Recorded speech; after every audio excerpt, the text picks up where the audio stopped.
Hola, hola amigos de Seisonte, ¿cómo están? Espero súper bien. Soy Andy, bienvenidos a nuestra mini clase de español hecha especialmente para ti.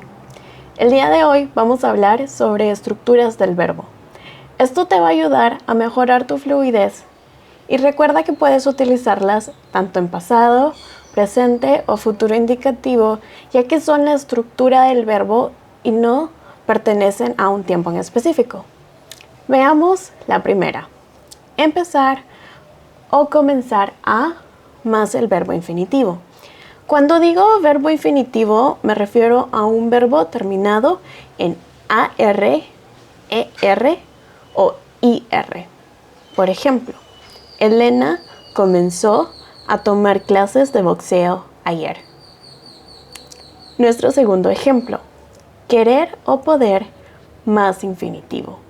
Por ejemplo, yo quiero ir al cine.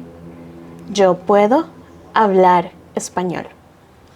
Estar en más un lugar. Recordemos que el verbo estar se utiliza específicamente para hablar de ubicaciones y siempre va a estar acompañado de en. Por ejemplo, estar en el restaurante, estar en el museo, estar en casa, estar en la oficina.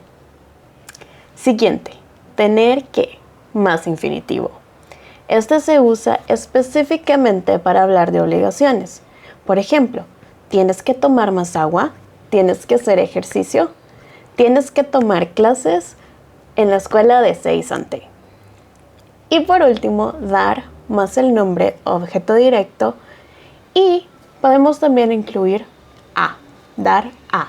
Por ejemplo, dar un regalo, dar un libro, dar indicaciones, dar recomendaciones.